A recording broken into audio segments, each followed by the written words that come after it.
Pernahkah kalian melihat jam dinding yang berbandul? Pada jam tertentu, misalnya jam 12 siang, lonceng jam akan berbunyi. Sementara itu, bandul jam dinding tersebut akan terus bergerak bolak-balik dalam tiap second dan selalu konstan. Gerakan bandul tersebut disebut getaran harmonik sederhana. Bagaimanakah karakteristik dari getaran harmonik sederhana? Mari kita simak pembahasannya berikut ini. Getaran harmonik sederhana adalah gerakan bolak-balik benda melalui suatu titik keseimbangan tertentu dengan jumlah getaran benda dalam tiap second yang selalu konstan. Getaran harmonik sederhana dikelompokkan menjadi dua, yaitu getaran harmonik sederhana linear dan getaran harmonik sederhana angular. Kedua penjelasan getaran harmonik ini dapat dijelaskan sebagai berikut. Pertama, gerakan harmonik sederhana linear. Getaran harmonik sederhana linear banyak kita jumpai dalam getaran pegas. Sebuah pegas dapat bergerak naik turun atau kanan-kiri sesuai dengan posisi pegas tersebut. Ketika pegas diberikan gaya tarik, lalu dilepaskan, akan terjadi gerak bolak-balik pegas melalui titik keseimbangannya. Jika gerak bolak-balik tersebut dalam tiap second selalu konstan dan tidak ada gaya dari luar yang mengganggunya, dapat dikatakan pegas tersebut mengalami getaran harmonik sederhana. Untuk lebih memahami getaran harmonik linear, kita akan mempelajari getaran harmonik sederhana linear yang terjadi pada pegas yang dipasang pada sumbu horizontal dan sumbu vertikal seperti berikut. Getaran harmonik sederhana linear yang dipasang secara horizontal. Gambar 1 menunjukkan keadaan sebuah pegas yang diletakkan dalam posisi horizontal dengan salah satu ujung pegas terikat pada bidang horizontal yang diam, sedangkan ujung pegas lainnya dikaitkan pada balok bermassa M. Gambar tersebut menunjukkan bahwa balok bermassa M berada pada posisi setimbang karena belum ada gaya tarik yang diberikan sehingga simpangannya bernilai 0 atau Y sama dengan 0. Simpangan adalah jarak yang ditempuh oleh benda yang bergetar terhadap titik setimbangnya. Selanjutnya, pada gambar 2, tampak bahwa balok bermassa M diberikan gaya tarik ke kanan sehingga nilai simpangannya berubah menjadi A atau Y sama dengan A. Ketika gaya tarik yang bekerja pada balok bermassa M dilepaskan, balok tersebut akan mengalami gaya yang arahnya berlawanan dengan arah gaya tarik yang ditunjukkan oleh gambar 3. Hal tersebut mengakibatkan terjadinya getaran harmonik sederhana pada pegas secara horizontal. Getaran harmonik sederhana linear yang dipasang secara vertikal. Gambar 1 menunjukkan keadaan sebuah pegas yang diletakkan dalam posisi vertikal dengan salah satu ujung pegas dikaitkan pada balok bermassa M. Gambar tersebut menunjukkan balok bermassa M berada pada posisi setimbang karena belum ada gaya tarik yang diberikan sehingga simpangannya bernilai 0 atau Y sama dengan 0. Selanjutnya, pada gambar 2, tampak bahwa balok bermassa M diberikan gaya tarik ke bawah sehingga nilai simpangannya berubah menjadi A atau Y sama dengan A. Ketika gaya tarik yang bekerja pada balok bermassa M dilepaskan, balok tersebut akan mengalami gaya yang arahnya berlawanan dengan arah gaya tarik yang ditunjukkan oleh gambar 3. Hal tersebut mengakibatkan terjadinya getaran harmonik sederhana pada pegas secara vertikal. Seorang ilmuwan asal Inggris bernama Robert Hooke mengatakan bahwa sifat elastis pegas mengakibatkan pegas memiliki gaya yang hanya sebanding dengan pertambahan panjang simpangannya. Sedangkan konstanta pegas hanyalah hasil yang diperoleh dari perbandingan analisis dimensi. Pernyataan tersebut kemudian disebut hukum Hooke. Persamaan hukum Hooke dapat ditulis seperti berikut. F sama dengan K dikali Y. Konstanta pegas atau K adalah angka yang menunjukkan seberapa besar gaya yang diperlukan untuk meregangkan suatu benda. Benda dengan nilai konstanta pegas besar akan bersifat lebih kaku, misalnya baja. Sementara itu, benda dengan nilai konstanta pegas kecil akan bersifat lebih elastis, misalnya karet. Ketika pegas ditarik oleh balok bermassa M dengan gaya tarik tertentu ke kanan, kemudian dilepaskan, akan terjadi gaya dari pegas yang berlawanan arah dengan arah gaya tariknya. Gaya ini disebut gaya pemulih. Gaya pemulih adalah gaya yang cenderung akan memulihkan pegas ke keadaan awalnya, yaitu keadaan setimbang. Gaya pemulih selalu berbanding lurus dengan simpangannya. Hal tersebut terbukti karena setelah balok bermassa M yang ditarik ke kanan dilepaskan, balok akan bergerak ke kiri dan melewati titik setimbang. Kecepatan balok mencapai maksimum sehingga balok menekan pegas sejauh A ke kiri jika pegas dipasang secara horizontal, atau balok menekan pegas sejauh A ke atas jika pegas dipasang secara vertikal dan mula-mula diberi gaya tarikan ke bawah.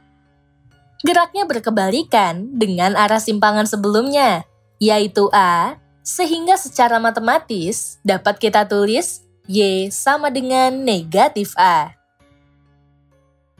Setelah pegas menempuh simpangan sejauh negatif A, balok akan berhenti sesaat, kemudian kembali bergerak ke kanan jika pegas dipasang secara horizontal, dan kembali bergerak ke bawah jika pegas dipasang secara vertikal.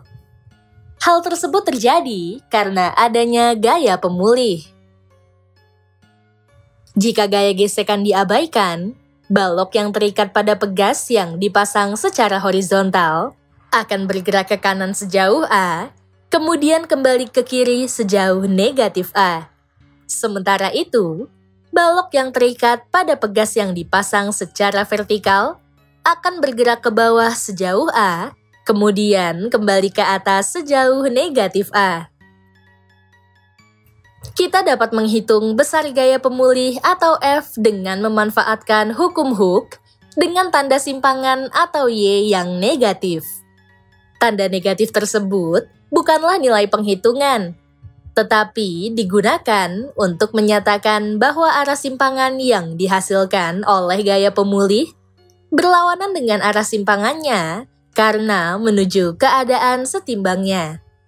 Persamaan gaya pemulih dituliskan seperti berikut. F sama dengan K dikali negatif Y. Kedua, getaran harmonik sederhana angular. Getaran harmonik sederhana angular banyak dijumpai dalam getaran bandul pada jam. Untuk lebih memahaminya, perhatikan gerakan bandul yang diikat oleh sebuah tali seperti pada gambar berikut.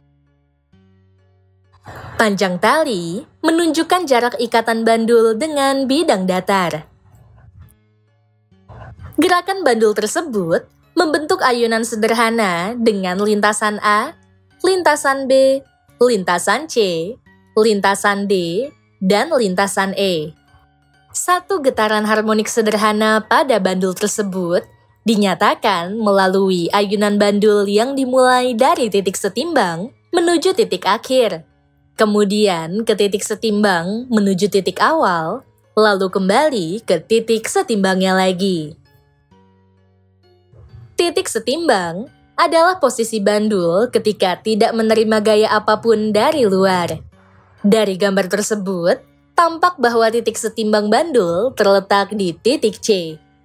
Oleh karena itu, satu getaran bandul dapat dinyatakan melalui titik atau lintasan yang dilaluinya, yaitu titik C, D, E, D, C, B, A, B, C. Selanjutnya, jarak simpangan dapat dinyatakan melalui pergerakan bandul dari titik setimbangnya.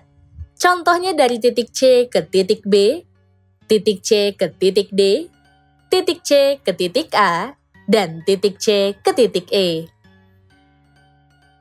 Ketika bandul mengalami simpangan maksimum dari titik setimbangnya ke titik terjauh, contohnya dari titik C ke titik A atau dari titik C ke titik E, peristiwa ini disebut amplitudo.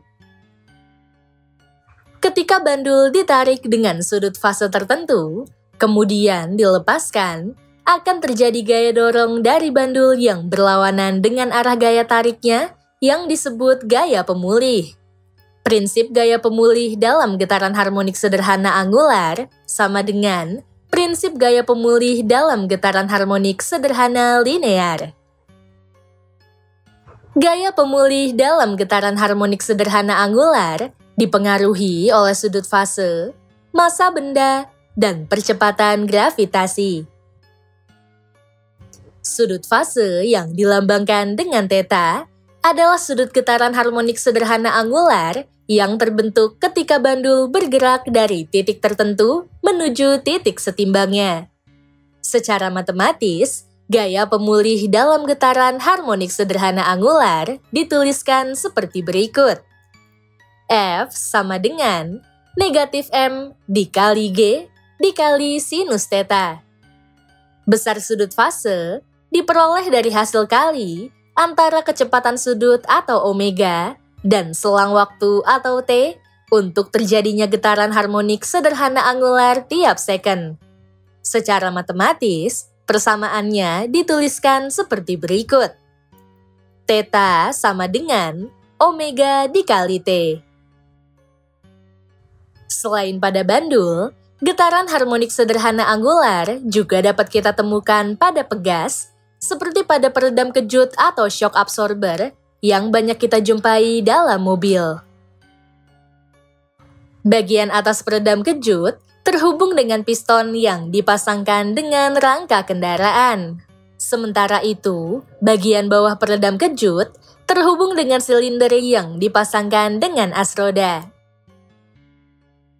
Selain simpangan atau Y, sudut fase atau theta, amplitudo atau A kapital, kecepatan sudut atau omega, dan gaya pemulih atau F, terdapat besaran-besaran lain yang memengaruhi getaran harmonik sederhana linear ataupun angular. Besaran-besaran tersebut adalah periode atau T besar dan frekuensi atau F kecil. Periode dilambangkan dengan T kapital, yaitu besaran yang menunjukkan waktu yang diperlukan untuk melakukan satu kali getaran penuh. Secara matematis, periode dinyatakan dengan persamaan seperti berikut. T kapital sama dengan T dibagi N. Besar periode pada pegas dipengaruhi oleh massa benda atau M dan konstanta pegas atau K. Dengan demikian, persamaan periode pada pegas dapat ditulis seperti berikut. T kapital sama dengan 2 dikali Pi dikali akar dari M dibagi K. Sementara itu, besar periode pada bandul dipengaruhi oleh panjang tali atau L dan percepatan gravitasi atau G. Dengan demikian, persamaan periode pada bandul dapat ditulis seperti berikut. T kapital sama dengan 2 dikali Pi dikali akar dari L dibagi G. Frekuensi. Frekuensi dilambangkan dengan F, yaitu besaran yang menunjukkan banyaknya getaran tiap second. Secara matematis, frekuensi dinyatakan dengan persamaan seperti berikut. F sama dengan N dibagi T. Jika kita bandingkan dengan persamaan periode, tampak bahwa persamaan frekuensi adalah kebalikannya. Dengan demikian, secara matematis, hubungan antara frekuensi dan periode ditulis seperti berikut. F sama dengan 1 dibagi T kapital. Besar frekuensi pada pegas dipengaruhi oleh massa benda atau M dan konstanta pegas atau K. Dengan demikian, persamaan frekuensi pada pegas dapat ditulis seperti berikut. F sama dengan 1 dibagi 2 dikali Pi dikali akar dari K dibagi M. Sementara itu, besar frekuensi pada bandul dipengaruhi oleh panjang tali atau L dan percepatan gravitasi atau G. Dengan demikian, persamaan frekuensi pada bandul dapat ditulis seperti berikut. F sama dengan 1 dibagi 2 dikali Pi dikali akar dari G dibagi L. Untuk lebih memahami karakteristik getaran harmonik sederhana yang bekerja pada suatu benda, perhatikan contoh soal berikut. Contoh soal 1. Sebuah pegas yang diletakkan secara horizontal akan bertambah panjang ke kanan sejauh 10 cm jika diberi gaya pemulih sebesar 100 Newton. Jika massa benda yang diikatkan dengan ujung pegas tersebut adalah 2 kg, berapakah periode dan frekuensi yang dihasilkan getaran pegas tersebut? Balok bergerak ke kanan dan pegas merenggang atau bertambah panjang ke kanan. Diketahui, simpangan atau Y sama dengan 10 cm, sama dengan 0,1 meter. Gaya pemulih atau F sama dengan 100 Newton. Massa benda atau M sama dengan 2 kg. Berapakah periode dan frekuensi yang dihasilkan getaran pegas tersebut? Untuk mengetahui besar periode pada getaran pegas tersebut, kita dapat menghitungnya dengan persamaan seperti berikut. T kapital sama dengan 2 dikali Pi dikali akar dari M dibagi K. Karena nilai konstanta pegas atau K belum diketahui, kita perlu mencarinya terlebih dahulu menggunakan persamaan hukum Hooke seperti berikut. F sama dengan K dikali negatif Y. Perlu kita ingat bahwa tanda negatif tidak memengaruhi proses penghitungan, tetapi hanya sebagai tanda yang menunjukkan bahwa arah simpangannya berlawanan dengan arah gaya pemulih. Selanjutnya, pindahkan negatif Y ke ruas kiri, sehingga persamaannya menjadi seperti berikut. F dibagi negatif Y sama dengan K. 100 Newton dibagi 0,1 meter sama dengan K. Hasilnya adalah 1000 Newton per meter. Jadi, nilai konstanta pegas adalah 1000 Newton per meter. Selanjutnya, kita dapat menghitung periode pada satu getaran pegas tersebut seperti berikut. T kapital sama dengan 2 dikali Pi dikali akar dari M dibagi K. T kapital sama dengan 2 dikali 3,14 dikali akar dari 2 kg dibagi 1000 Newton per meter. T kapital sama dengan 6,28 dikali akar dari 0,002 second kuadrat. T kapital kira-kira sama dengan 6,28 dikali 0,045 second. T kapital kira-kira sama dengan 0,28 second. Jadi, periode pada satu getaran pegas tersebut kira-kira sebesar 0,28 second. Selanjutnya, kita dapat menghitung frekuensi pada getaran pegas dengan persamaan seperti berikut. F sama dengan 1 dibagi 2 dikali Pi dikali akar dari K dibagi M. F sama dengan 1 dibagi 2 dikali 3,14 dikali akar dari 1000 Newton per meter dibagi 2 kg. F sama dengan 0,16 dikali akar dari 500 Hz. F kira-kira sama dengan 0,16 dikali 22,36 Hz. F kira-kira sama dengan 3,58 Hz.